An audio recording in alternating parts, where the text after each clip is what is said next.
हलाल और हराम के हवाले से तेजी से पैगाम आ रहा है, जल्दी से सुनने के लिए तैयार है? हाथ उठा दीजिए। इंशाल्लाह बेटा की शादी फ्री में नहीं होगी इंशाल्लाह। खैर माशाल्लाह, ध्यान से सुनिएगा, जल्दी से निकल जाएगा।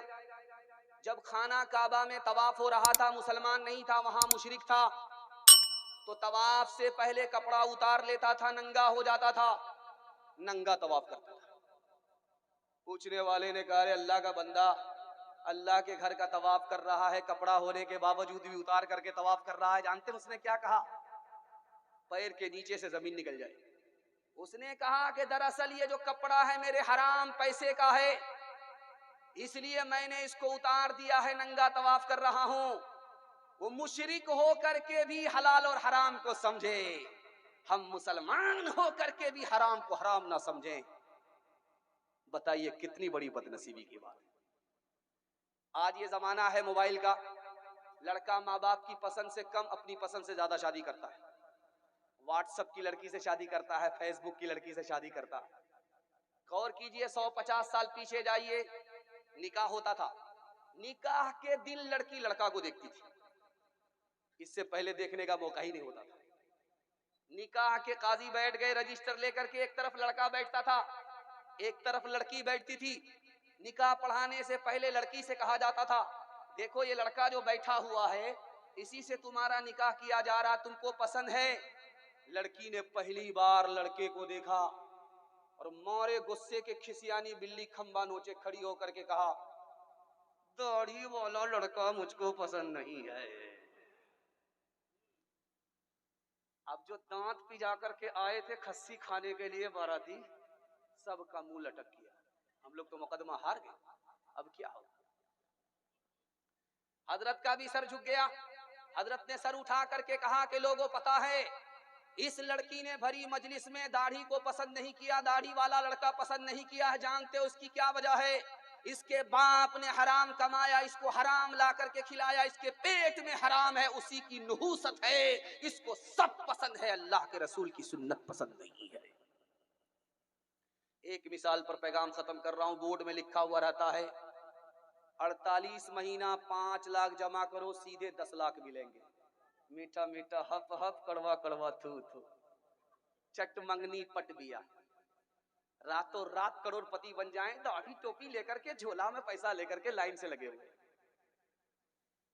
पैसा जमा करते गए करते गए करते गए, 48 महीने हो गए। अब झोला को रखा, बोरा लेकर के जा रहे हैं, सीट करके पैसा लेकर के आएंगे। 10 लाख जमा किया है, 20 लाख मिलेंगे। जैसे ही मुंह पिजा करके गए, देखा कि आग बन डब्बा गायब, मैनेजर भी गायब, ऑफिस भी गायब, पतलून के चक्कर में लंगोटी भी चली गई, डबल के चक्कर में सिंगल से भी गई। खबर हदीसों में जिसकी आई, वही जमाना अब आ रहा है। ज़मी भी तैवर बदल रही है, फलक भी आंखें दिखा रहा है। पराए माल को हम अपना समझे, हराम को भी हलाल जाने, गुना करे और कमाल समझे। बताओ दुनिया में क्या रहा है, खबर हदीसों में जिसकी आई, वही जमाना अब आ रहा है। जल्दी से निकल गया। और एक राज आपको बताने के लिए जा रहा हूं। इस माल की आप ज्यादा से ज्यादा इस दौर में कदर कीजिए। जानते हैं ये जो पैसा मेरे हाथ में 100 का नोट है, ये इंसान के लिए कमर है। ये कमर है तो आदमी खड़ा है, बैठा है। अगर ये कमर ना रहे तो आदमी झुक जाता है। अगर ये पैसा है तो ईमान खड़ा है, ईमान सलामत है। अगर ये पैसा हाथ से निकल गया तो ईमान का सौदा करते हुए आपको कदम कदम पर मुसलमान नजर आएगा। पैसे की कदर कीजिए। और एक खास बात सुनिए, बहुत ध्यान से इसको रखिएगा। आप तरक्की एक ही लाइन में करेंगे, हलाल कमाइए, हिसाब से खर्च कीजिए। मैं गारंटी लेता हूं मेरा गिरेबान आप पकड़ सकते हैं, अल्लाह आपको गनी बना देगा, किसी का मोहताज नहीं बनाएगा। एक मिसाल है, पैगाम खत्म कर रहा हूं, मद्रास का आपने नाम सुना है, वहां से लुंगी आती है चांद मार का, और वो ससुर की दी हुई लुंगी होती है, उसको पहन करके बारसोई बाजार में पान खाते हुए दामाद नजर आता। खैर अल्लाह इस लुंगी को सलामत रखे, अल्लाह का करम है कि लुंगी से बाहर आपको ना करे, धोती से बाहर ना करे। ध्यान से सुनिएगा जो मैं आपको सुनाने के लिए जा रहा हूं, इसको बहुत ध्यान सुनिएगा। मद्रास में निकाह चल रहा था, काजी साहब आए रजिस्टर लेकर के, रजिस्टर जब मुकम्मल कर दिया तो लड़की वाले से कहा 3 लाख रुपया काजियाना जमा करो तब हम तुम्हारा निकाह पढ़ाएं। तुम्हारी बेटी का निकाह पढ़ाएंगे, काजियाना 3 लाख रुपए जमा। बोला कि बड़े बेशरम काजी हो, दाढ़ी टोपी रख करके डिमांड करते हो 3 लाख काजियाना का, शर्म नहीं आती? तो काजी साहब ने ईंट का जवाब पत्थर से दिया, हमसे बड़े बेशरम तो तुम हो। एक निकाह में जिसको सादगी से करना चाहिए तुमने पानी की तरह 30 लाख रुपया बहाया है। जब तुमको शर्म नहीं है तो हमको भी शर्म नहीं है। 3 लाख पहले जमा करो फिर निकाह पढ़ाओ। हमारा तो ये हाल अब हो गया है, हकीकत बहुत कम दिखावट ज्यादा।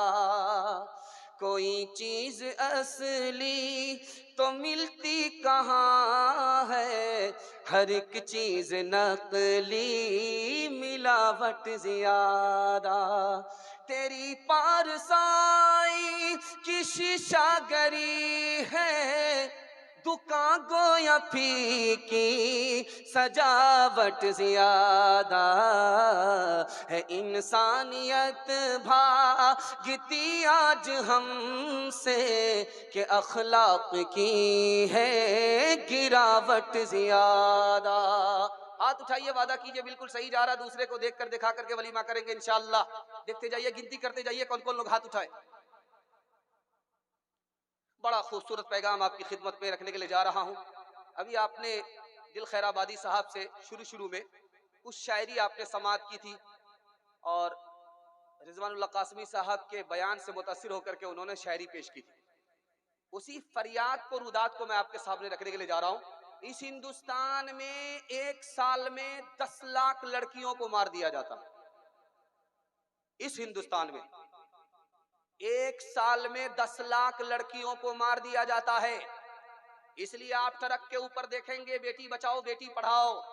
क्यों? एक साल में 10 लाख लड़की मार दी गई। कैसे मारा गया? किसने मारा? माँ बाप ने मारा, अपनी औलाद पर सितम ढाया। बेटा आ रहा है, आने दो, बरकत आ रही है। 1 दर्जन बेटा आ गया, आने दो, बरकत आ रही है। 2 बेटी के बाद अगर तीसरी का नंबर है तो माँ से ज्यादा बाप मुंह लटकाए हुआ है। इस साल तो माँ ने पैदा किया, अगले साल लगता है बाप पैदा करेगा। नीयत का घोटाला है।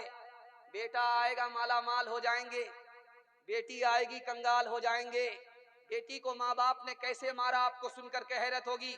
अल्ट्रासाउंड मशीन ने बता दिया कि माँ के पेट में बेटी है, उसको गिरा दिया गया। गिराने के नतीजे मासूम बच्चियों की जो जान जाती है, 1 साल में 10 लाख के बराबर बेटियों की जान चली जाती है।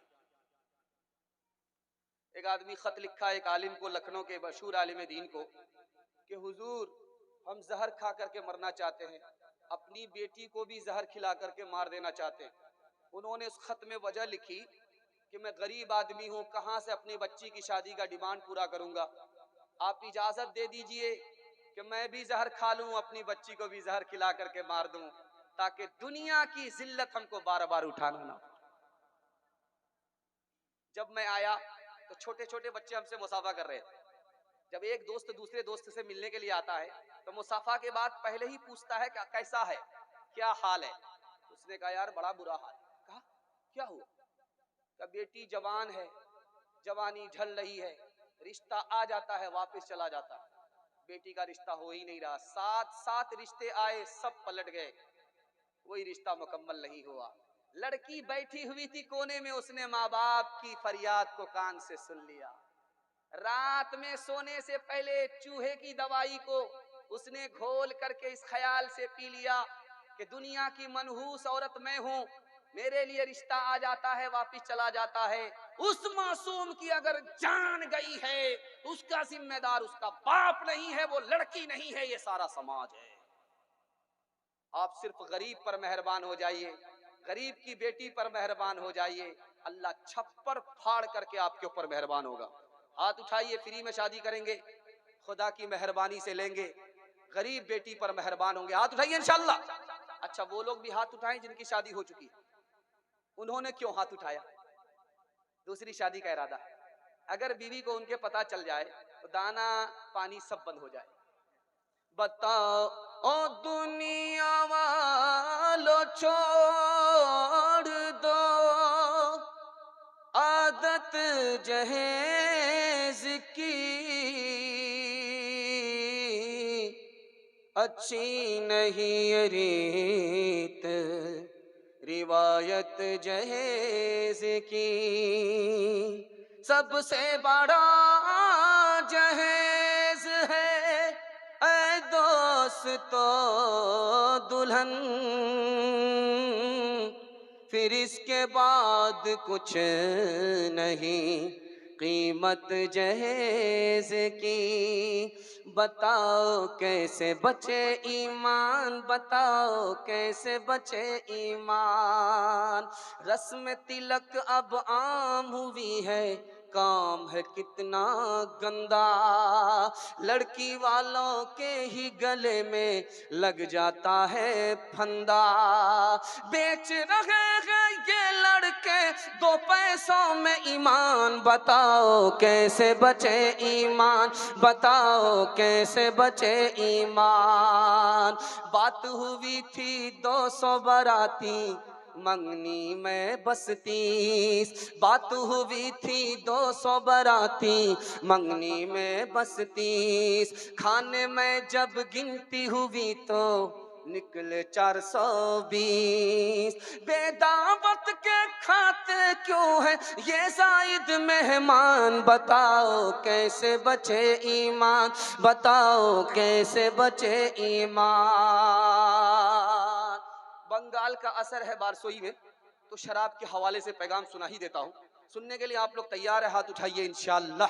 ध्यान से सुनिएगा, जल्दी से निकल जाएगा। आपके घर में अंडा होता है, शराब के गिलास में अंडा, कच्चा अंडा तोड़ करके डालिए, 1 मिनट के अंदर आपको अंदाजा हो जाएगा जो कच्चा अंडा गिलास शराब के गिलास में गया वो इस तरह टाइट हो जाएगा जैसे चूल्हे पर उबला हुआ अंडा। अब गिलास की गिलास शराब जो अंदर जाएगी तो अथड़ी को किस तरह टाइट करेगी? आप किसान आदमी हैं, आपके खेत में जब कीड़ा लगता है तो आप खतरनाक किस्म का जहर लाते, उसको पानी में घोल करके स्प्रे मशीन से स्प्रे करते हैं, कीड़ा मर जाता। कल तजर्बा कर लीजिए, 99 बूंद स्प्रे मशीन में पानी की डालिए, 1 बूंद शराब की डालिए, घोल दीजिए और स्प्रे कीजिए। फूल पर 10 दिन 20 दिन स्प्रे कीजिए, फूल मुरझा जाएगा। आंख से पट्टी हटा रहा हूं। जब गिलास की गिलास शराब अंदर जाएगी तो अंदर के फूल का क्या हाल होगा? आपके यहां मुर्गी का गोश्त बिकता है, कल तजर्बा कीजिए, मार्केट से बोटी लाइए, 2 बोटी गोश्त की, 1 बोटी को पानी की बोतल में डाल दीजिए, 3 दिन के लिए छोड़ दीजिए। 1 बोटी को आप शराब की बोतल में डालिए, 3 दिन के लिए छोड़ दीजिए। जिस बोटी को आपने पानी की बोतल में डाला है, 3 दिन के बाद देखेंगे उसका रंग नहीं बदलेगा, जैसा था वैसा ही रहेगा। लेकिन जिस बोटी को आपने शराब की बोतल में डाला है उसको 3 दिन के बाद देखिए चर्बी की तरह पीली पड़ जाएगी। जब गिलास की गिलास शराब अंदर जाती है तो अतड़ी को उसी तरह पीला कर देती है। शेरो शराबो नगमा के, शेरो शराबो नगमा के हकदार बन गए, बंदे खुदा को भूल के फनकार बन गए। ईमान